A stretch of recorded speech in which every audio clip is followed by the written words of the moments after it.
I know. I mean, I was. Pretty decent. Okay, we don't go light armor for the slows. I don't know how much this is gonna convert in your rank games, but something I've been doing in my rank games ever since I heard Fnatic did it in their tourney is basically just light armor every round until I have like 5k.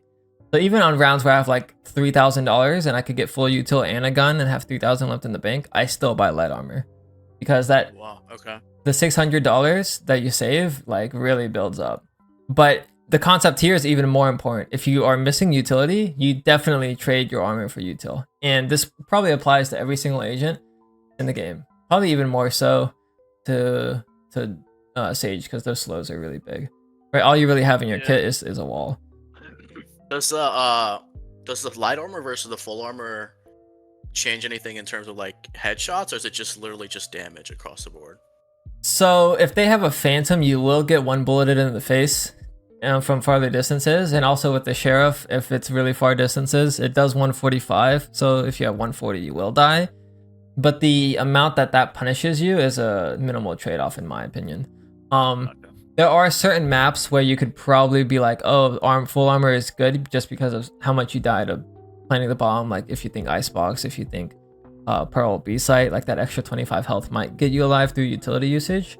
But I would say those are more rare circumstances. But on defense specifically, it's probably more so that you would buy light armor because I think Vandal is a little bit more common for attackers. So multitude of reasons, but over the long term, like 100 games where you buy this, you probably die the light armor versus heavy armor difference maybe like a handful of times, and the value that you get with the extra $600 is almost always worth it, in my opinion, just from testing it out.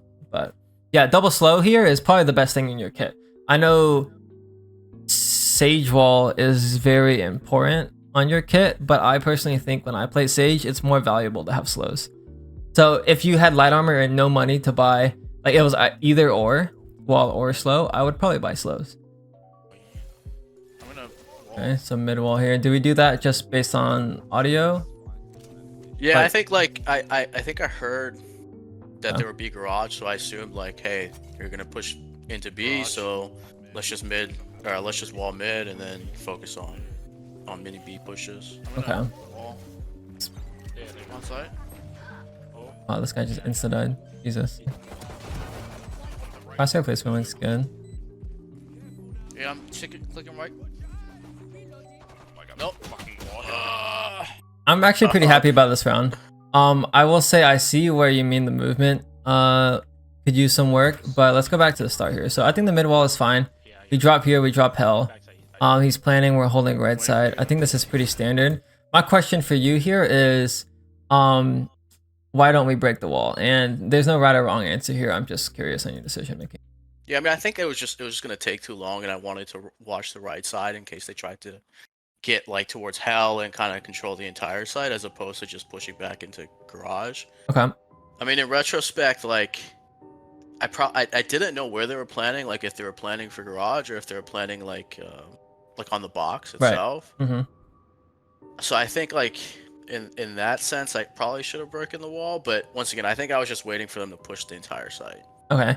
Let's just say that we have broken the wall and our teammates are coming in. Do you feel like if this wall was broken right now before your teammates come in, would it be advantageous or disadvantageous? Like, would you be comfortable? I think I like the idea of the team coming onto site and focusing like the same area and just getting the trades on pistol round. Okay. So like that's why this isn't a huge priority for me, right? Like if this is there, then we know we have to clear like backside first, and then we can start looking garage. Okay. And I think it just keeps us focused too. So that's my thought. Okay, so it keeps it simplified. So my question then is, if this wall doesn't exist, they didn't have Sage, how would you route here? Would you go right side or left side? Or what do you prefer? Which one feels safer? What do you think would have a higher conversion rate? Yeah, I think I would probably go right side. Okay. There. And try to clear out the backside, just because I don't want to get shot in the back. Okay, so it's specifically like if I go yeah, exactly. Yeah. Okay. Gotcha. Okay, that makes sense to me. I will say I'm okay with not breaking the wall first. I think not breaking the wall, waiting for your teammates is a good play. I think where the retake goes wrong though is when we aren't ready to break the wall once the retake has started. So for example, after that kill, Right. I think I would have started breaking wall, or at the very least after this fight here. So the reason on that is because just like you, where you said, oh, it's pretty easy just to focus on one spot, they're thinking the exact same thing, right? So they look here, they have the crossfire set up, and the hardest thing for the retake is this crossfire setup. So you can kind of eliminate at least some of this, or at least create pressure on the other side by breaking that wall, right? So in the initial sight drop, when you go from here, from heaven to hell, it's probably a good idea to keep it up because it lets you focus on one, and right now we're less numbers, right? But once the retakes commences, like after we get this jet, or I guess whoever this is over peeking, yeah, so we kill a jet here, breaking the wall right afterwards would be huge, I think, and that would also probably give your Phoenix time to run up. Yeah, So- yeah. No, that makes sense. I think I was just thinking my side, but it's important to think what they would be thinking too. Right, they're like, oh yeah, So that they makes sense. just stare out with this one angle, it's easy clap, you know, it's very comfortable for offense post win to keep this wall up. No, it makes sense. Unless you have raise. If you have raise or breach and then you just like clear this backside area, then it's actually probably good for you to keep the wall up. But in our case, we don't really have that unless we like Phoenix Molly and get the kill. So our clearing util here is not very strong. Even if you look at a comp standpoint, our comp I would say isn't very strong for this map. We're lacking the raise, we're lacking the jet dash, and we have no initiator, right? So comp wise, it's a pretty lackluster, but we have good stopping power. So that's the main thing I would change about this retake. Just keep in mind where you're going. Like you're essentially being funneled into this spot, and they want that. Yeah, that makes sense. So let's look at movement here mechanically. The peaks here was good, right? This first one I would say is pretty good. You strafe out, you pre-aim, you peek. Like this one was strong. If he was there, he'd probably die. Right? We continue going though, and we have this type of scan because you're catching up to your teammates. I would say this is good form too. Specifically, what I mean by that is your Reyna is fighting the Sage, so you're kind of just holding crosshair on the edge as you go out. That's, I would say, is good form, because you can get the easy refrag. I'm curious to see if this is a common trait in other ways we peak angles, because this is not the best form for other types of duels, which I'll get into a little bit later if we see it. But in this scenario, I would say it's perfect. And then right here, we're kind of like going back and forth, which looks awkward, and I would say it will be awkward just because the crossfire is there. I think you're aware of it. The important thing here is the angle, right? So we actually see the B main angle first. If you were to peek on this one, like, so right now, if your Astro was here, he can't get shot from backside guy, but he can see the full B main lane, right? Whereas like on our case, we're the first one peeking this angle, so we should probably be this right guy, or we have to wait until our Astro is deeper to hold our left. So just which angle's exposed first, right? And you kind of jiggle it a little bit, but your Astro fell back and we got baited. And then we lose to it, right? So this is probably a little bit too advanced, but I wanted to point it out because the way the split crossfire works, and let me just quickly pull up Valoplant because I think the map will be bigger. That crossfire is going to be one that you look into a lot. But this wall lets you see B main angle while this guy tucked on the box can't see you, right? So typically when you're going in for the B main retake, you want to look B main first before you swivel back. So in our case, as Sage, maybe you'd go like this way, peek B main, and then come back this way and look backside. I guess in that situation, right, I'm looking for us to clear out B main first before looking backside. Would it be correct for me to like hold the backside in case backside pokes out? Because like say Asher did go and peek B main, right? And he's taking shots with B main. Would it be appropriate to just hold that corner and like try to bait this guy out from backside? Yeah. In case he's trying to. I would say 100%. It takes too long for you to route this way, so your Astra has you. Technically, right, I would probably just be posted here the entire time until your Astra dies or until he gets a kill. Gotcha. So yeah, essentially like you're baiting his contact and hopefully this guy peeks out for sure. Right. I think even the more important thing about this round though is the thing we kind of brushed over was our wall.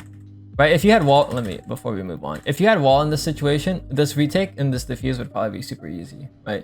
You could just wall off this left side here, like pillar, and you could just stick the defuse.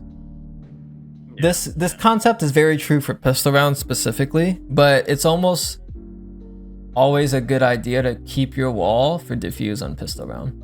And this might be more obvious on other maps like Icebox, for example. If the bomb is planted here, and then you're retaking A, and then you just like wall defuse, like here, it's just like almost guaranteed to win. Same thing with B, right? If the wall is planted, or sorry, bombs here. So I think Icebox is a little bit more intuitive to hold your wall. That's why I asked so early on, but it's not a super important concept for other rounds. Like if this was a gun round, it's probably good to do that wall in mid, because Vandals just break the wall quickly anyways. But specifically on pistol, try to keep it for retake. Does that make sense? Yeah, no, that makes sense. Okay, so probably went a little bit too much into this round, but I would say overall, I think you played this round well. There's not really much you can do when you Killjoy insta-dies. Any questions about that round? No, I think that's good. I mean, that's what I'm looking for. Okay, let's keep going. This is a classic round. I probably wouldn't be spending wall here just because we're broke. Yeah, Roger again. But there's not really much to do this round, unless we go crazy with the classic. I think this is.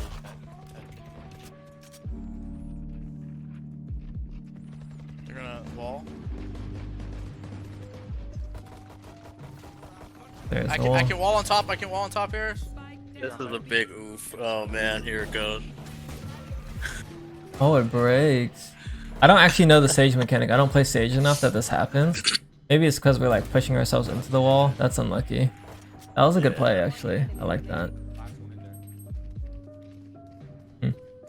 Oh, and yeah, this is. Oh man, this is gonna be rough. Watch it. She's a phantom. Oh shit! Uh-oh. He's got a phantom round too. She's gonna push me. She's definitely. All I was good. trying to get off the box, and then I ended up peeking her. Gotcha. Okay, so let's go into this wall. There's a different way you can throw this wall, by the way. Some people throw it like this, so they can't get the gap here. Whoops. Oh, I didn't even think of that. Okay.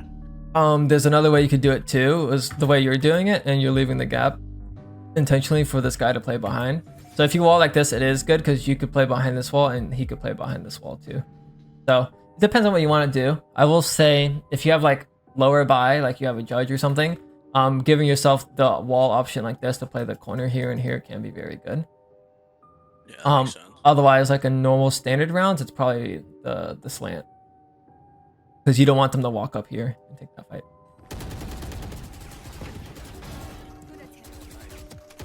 A little bit shaky on that, but oh, wait, that guy got shit on. What? Wait, that's crazy. I feel like we shouldn't even convert more than one after this. After getting dogged, realistically, you should be dead. But the fact that we even get one here is good, and then getting two here is crazy.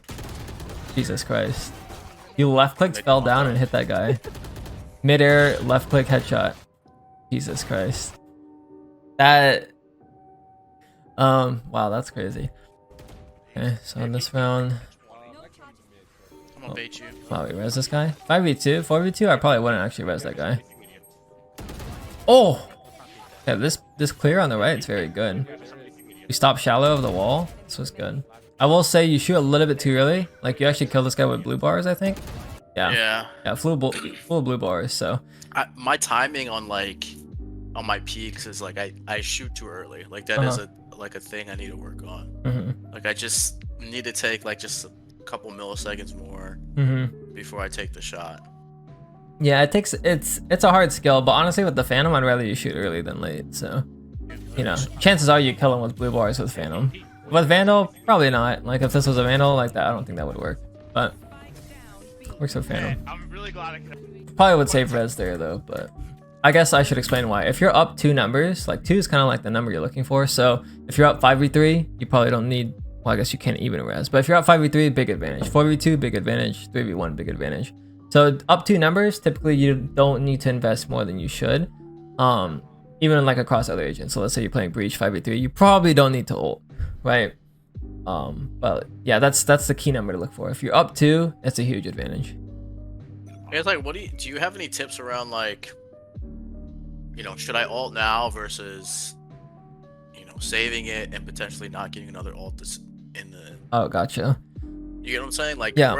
we were at like round, what, 6, I guess, when I used that. So I'm thinking, oh, okay, by the time, you know, I get to 9, maybe I'll have another ult. Okay. Or 10, I'll have another ult. Right, Like, yeah. do you have any like logic around like your thought there? 100%. So the better you get it off, the better, because like 2 or 3 mediocre ults is better than just one really good one. So if that's like the reasoning going on here, the first round that you get ult, which I don't even know when we get it, but let's say like we get ult round, I think this might be it, round 5, we have it. Yeah. You'd probably call for a play to where you can res. So Yeah. in this situation, let's say, which this map doesn't have very good examples, but let me illustrate one on another map that's a little bit obvious. You can be like, hey teammate, can you fight top 410, die, and then I'll just res you because the body falls back, right? Or like on offense, like this is a very common strat to do in offense. Be like, oh, swing belt and just die, and then the body will drop here and you can res. So then you can go for those type of reses, right? On split, I don't really see any very good ones that the body falls like that. So I don't know if there's any great ones you can kind of illustrate here, but that's the idea. Is maybe you can call for like a double B main fight, where like he fights first, he gets one, you swing trade to get the kill, and then you can wall res, and that might work. But yeah. Yeah, it makes sense. Right, let's keep going. But generally, like you do believe like getting more ults is 100%. 100%. okay.